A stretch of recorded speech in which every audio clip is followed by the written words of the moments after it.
Meninos que você diz é bandidos? Os meninos bandidos. Por que você gosta de chamar de menino? Porque eu vou te explicar porque. Me perdoa.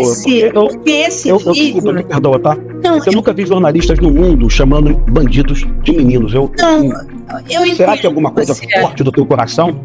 Pelo amor de Deus, você tá com um fuzil na mão atirando na polícia. Não deixa de ser suspeito pela definição do próprio dicionário. Não é mais suspeito, sabe? Eu acho que existe um ativismo no jornalismo brasileiro em prol desses bandidos, que muitos jornalistas chamam de meninos. Deixe o seu like, inscreva-se no nosso canal e compartilhe este vídeo com seus amigos.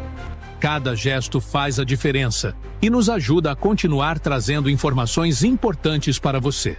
Juntos, somos mais fortes e conseguimos alcançar muito mais pessoas. Conto com você.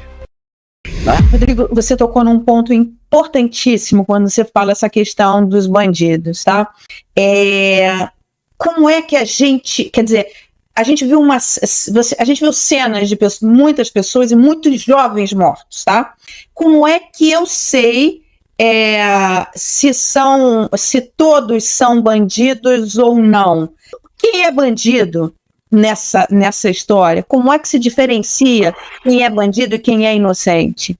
Aquela roupa camuflada que o Comando Vermelho está utilizando hoje, em quase todos os comunidades, o Comando Vermelho também utiliza a farda preta também, tá?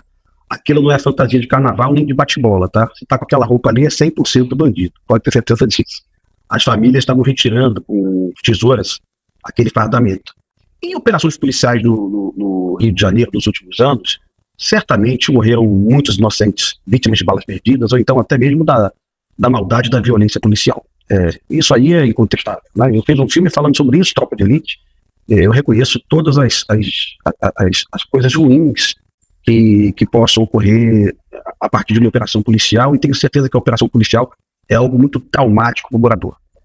Mas agora, nesse momento, as pessoas estão percebendo que a operação policial é ruim.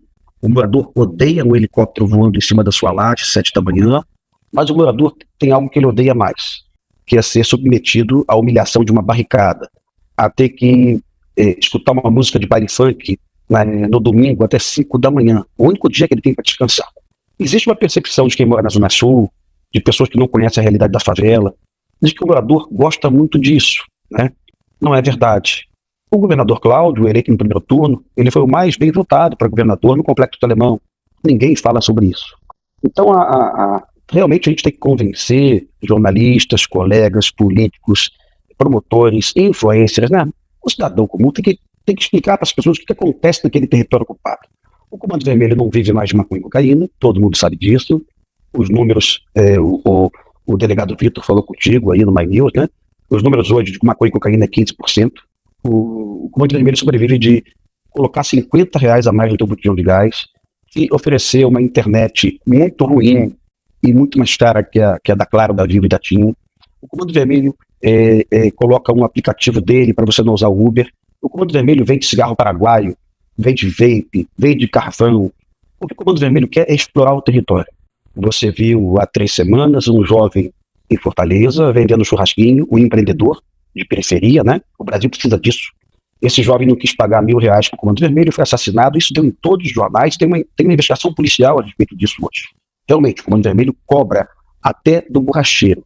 E se a classe política brasileira não entender isso, se o jornalismo não entender, vai ficar sempre uma conversa assim: poxa, essa operação era legítima, era necessária, era urgente. Sim, é legítima, é necessária, é urgente. O Estado Democrático de Direito, a nação brasileira, o Ministério Público, a imprensa não deve admitir que um DOCA continue em liberdade dentro do Complexo Alemão. Então, eventualmente, eu respondo para o jornalista: essa operação é legítima? Que pergunta, é evidente que é legítima. O DOCA é um assassino condenado por homicídios. 3 dias antes, ele invadiu uma favela no Morro da Quitanda e matou uma senhora de 60 anos, sabe? Pelo amor de Deus, o DOCA tem que ser preso.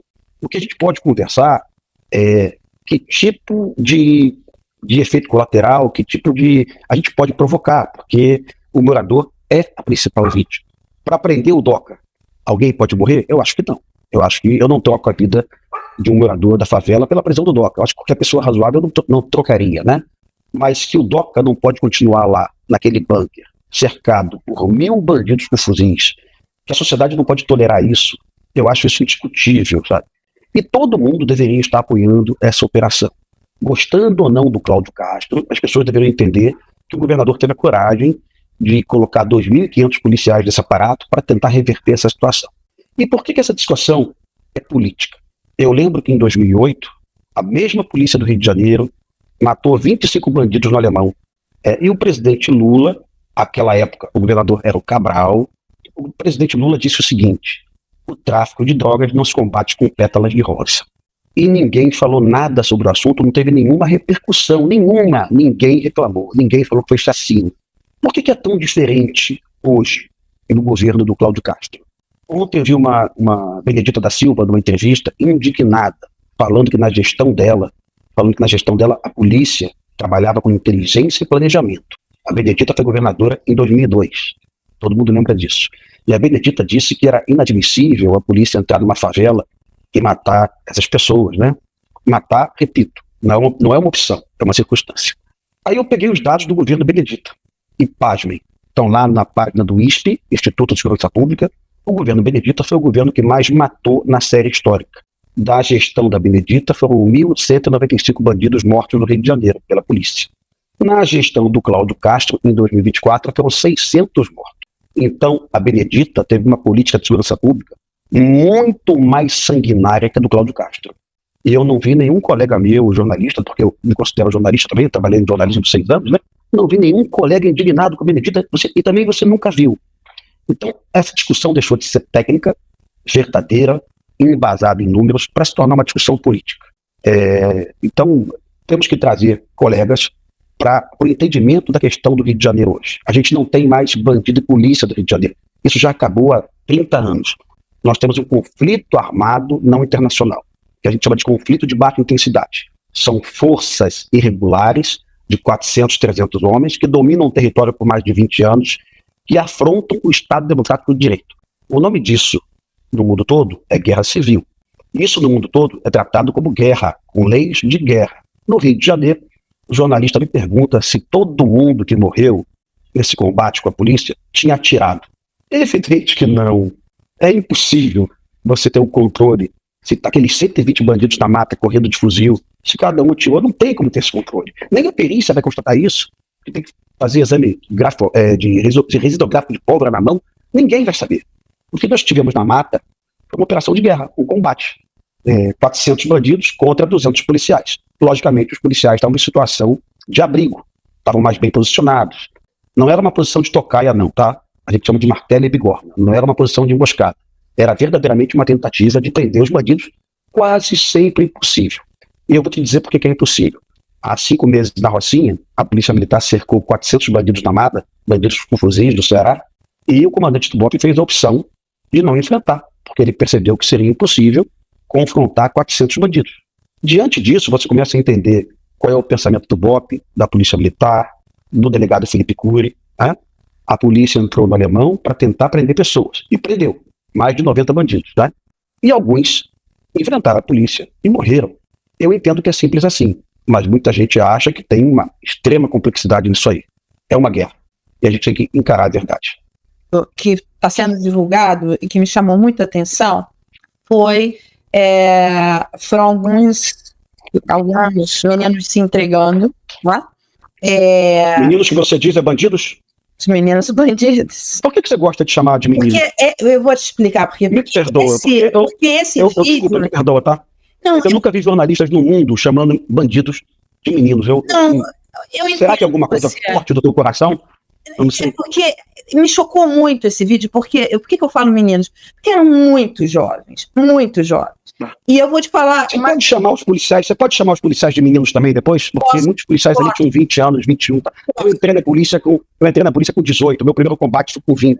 Então, quando você chama de meninos, me dá um nervoso, porque me parece que você está com... Me perdoa, né? Mas será que esse é o pensamento da imprensa brasileira? Menino, certo? Olha só, eu entendo muito você. Eu tenho... Meu irmão é policial. Meu pai era militar, enfim, venho de uma família que tem policiais, tem militares, e tenho amigos policiais que já, enfim, perdemos amigos policiais. Eu sei o quanto é duro isso e sei a posição, eu entendo o que você está falando, mas esse vídeo eram meninos, porque eram muito jovens, por isso. Bandidos, ok. Perfeito. Tanto que estavam se entregando. Tanto que estavam, Gosto mais, viu? Gosto mais. tanto que estavam se entregando. Mas o que me chocou ali? Esses meninos estavam se entregando, ou seja, meninos do tráfico, podemos usar assim, que estavam se entregando, e tinha uma mulher filmando, e tinha um homem, e esse certamente era um bandido, que estava falando, filma para ele se entregar. O que ele tá? Ele estava ordenando toda a operação. Isso está no vídeo que tá rolando na internet. Ele estava ordenando toda a operação. Ou seja, aquela mulher estava sendo ordenada por ele para ela filmar, para que não matassem, não atirassem nesses rapazes se entregando, nesses que servem o tráfico, nesses bandidos se entregando. Ok? Ok. O que eu queria chamar a atenção para isso? Quer dizer, eu vejo ali claramente o comando do tráfico atuando ainda firmemente no ordenamento ali daquela comunidade, entende? Assim, a minha questão é como é que se tira esse poder do tráfico dentro dessa... Porque esses meninos, essa mulher, essa comunidade está sendo subjugada pelo tráfico, entende? O tempo todo. Eu acho que, assim, quanto desses rapazes, bandidos, enfim, estão ali por escolha ou por falta de escolha, entende? Eu não sei, é difícil, eu não vivo numa comunidade, embora já tenha feito trabalhos pastorais em algumas comunidades no passado, mas eu vejo claramente ali um chefão mandando naquilo todo. Essa mulher não pode dizer para ele, não vou fazer isso. Ela morre na hora se ela faz uma coisa dessa. Quer dizer, morrer na melhor das hipóteses, porque pela denúncia do MP a gente viu torturas ali horrorosas que eles fazem com a comunidade, entende? Então, assim, eu estou te falando tudo isso para dizer o seguinte, é utópico achar que é possível tirar esse comando, do tráfico lá, porque esse é o grande problema. Esse Estado que está lá. Olha, retomar o território sem combate, sem prisão, é impossível. Nós vimos uma experiência no Rio de Janeiro, que foi a UPP, né, onde a Polícia Militar, apoiada pela Marinha do Brasil, pelo Exército Brasileiro, tomou lá o Complexo do Alemão, isso em 2011. E você lembra que eu aplaudi, falei, dessa vez conseguimos, ganhamos a guerra, pacificamos o Complexo do Alemão. O que ocorreu, no entanto?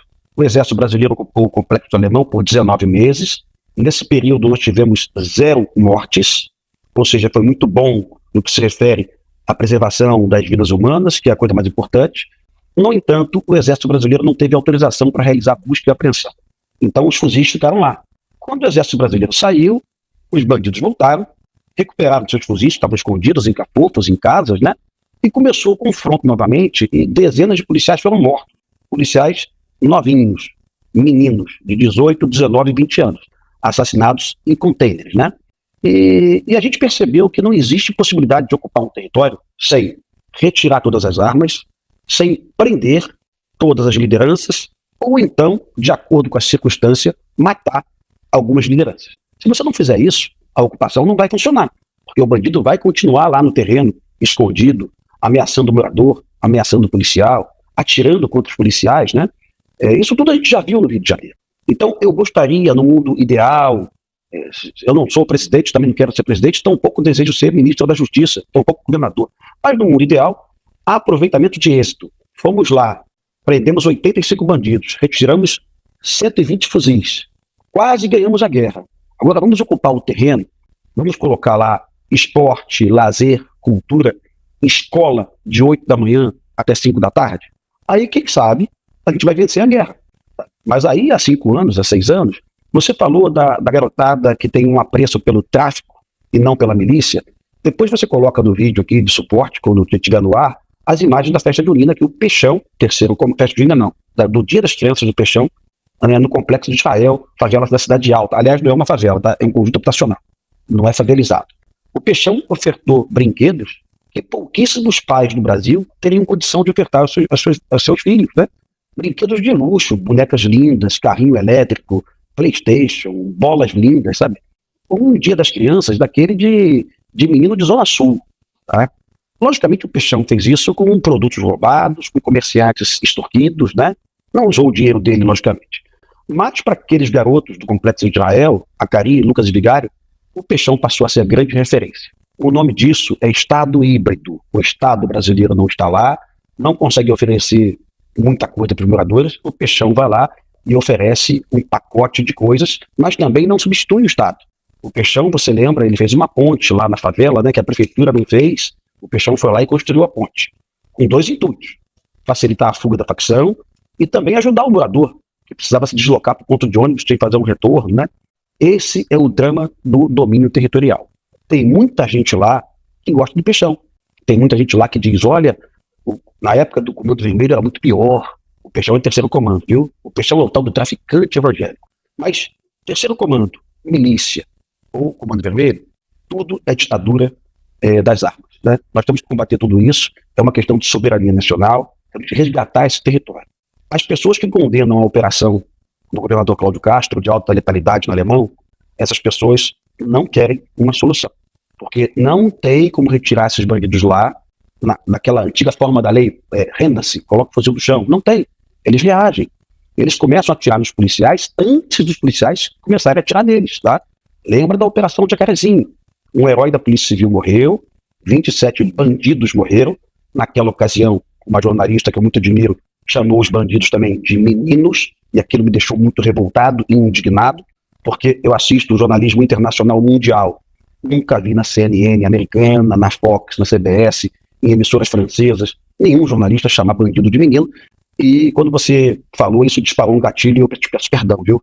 Naquela ocasião, uma jornalista da Globo de bancada, aquela que nunca foi em favela, os meninos, ela insistia em chamar de suspeitos, né? Pelo amor de Deus, você está com um fuzil na mão atirando na polícia, deixa de ser suspeito pela definição do próprio dicionário, não é mais suspeito, sabe? Então assim, mas ela chamava de suspeito, e aliás, essa emissora passava uma tarja aqui, ó, chacina, que coisa de louco, não teve nem inquérito policial, não teve nem perícia no local.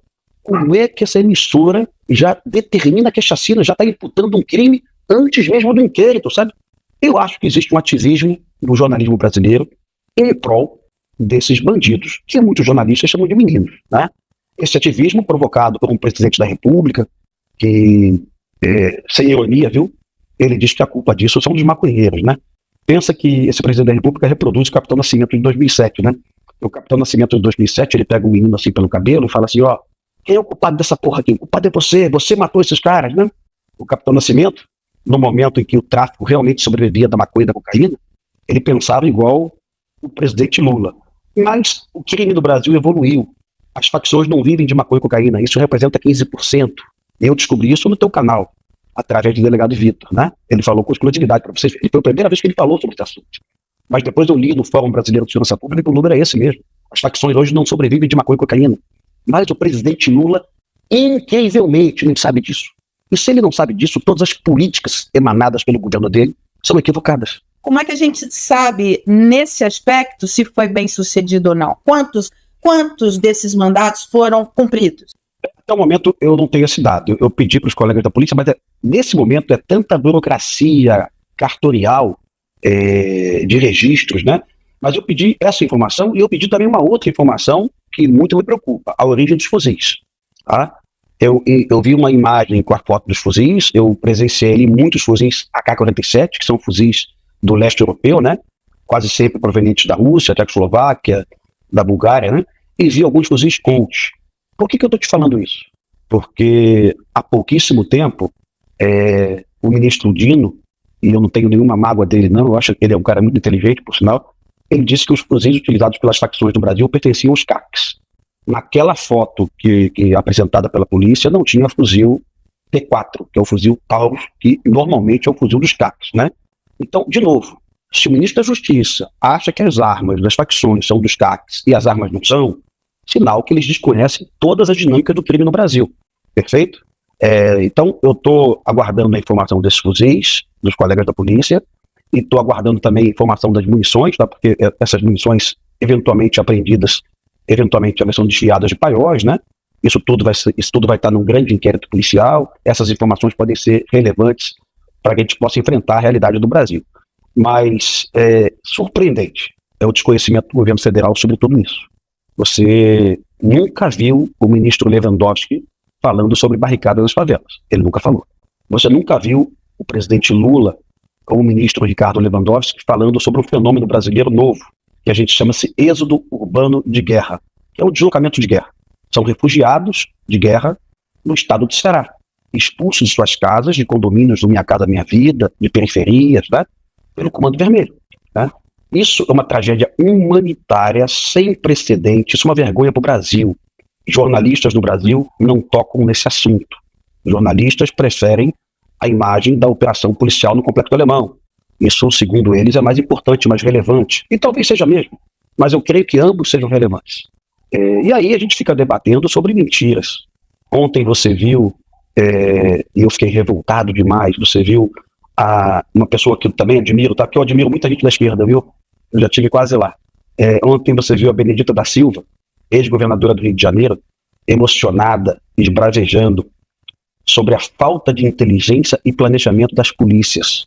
Ela disse que no governo dela, em 2002, a polícia planejava e prendia bandidos sem atirar. Ela disse isso, por gentileza, deu uma checada. Tá? Ela estava cercada pelo Lindbergh, por outros deputados da esquerda, todos eles emocionados, né? E aí eu fiz um exercício que a imprensa brasileira definitivamente não faz. Não faz. Eu chequei nos dados do ISP os números da letalidade policial do governo Benedita. E, pasmem, foram os piores números da história do Rio de Janeiro. Na série histórica de 95 a 2002, o governo Benedita foi o que mais matou na história. Sabia disso? Não sabia disso. Sabia? Bom, talvez não se preocupe com isso. Então, será que um jornalista ontem... colocar esses números. Será que um jornalista ontem, naquela coletiva da Benedita, se ele tivesse um pingo de conhecimento, de honestidade moral, de caráter, de ética, será que ele não poderia levantar a mão? Benedita, acabei de checar os números do seu governo, foram os piores da série histórica. Os piores. A polícia que mais matou no Rio de Janeiro não foi a do Cláudio Castro, foi a sua. A do Cláudio matou, em 2024, 669 bandidos em confronto. A da Benedita matou 1.195. Então, será que verdadeiramente... Os números... Sim, pode falar. Eu aqui vou defender o jornalista. Ele certamente não tinha esse número na mão e concordo. Não. Me perdoa a sua ingenuidade. Eles não querem buscar esse número. Não. Me perdoa. Pode ser. Eles são astutos, eles são inteligentes, eles são velozes, eles são maravilhosos. Ok. Eles não querem buscar esse número, você sabe disso. Me perdoa, tá? A esquerda tem uma dificuldade, e eu acho, aí é uma impressão minha, até escrevi sobre isso, acho que o silêncio do presidente Lula nesse momento é a ausência de respostas, de respostas para esse enfrentamento. Enfim, acho que isso, o que é um problema sério, porque é o líder máximo, é um político incontestável, assim, uma liderança incontestável politicamente, poderia abraçar essa causa e falar, vamos resolver essa situação, mas enfim. Pelo que ele vai mandar prender maconheiro, viu? Porque o que ele acha que... Não provoca, Rodrigo, não provoca. Você está provocando, não provoca. Vamos lá. E os maconheiros quase todos voltam na esquerda. Você precisa assistir o melhor canal de notícias do Brasil, ao vivo, todos os dias, no YouTube. Clique aqui e se inscreva.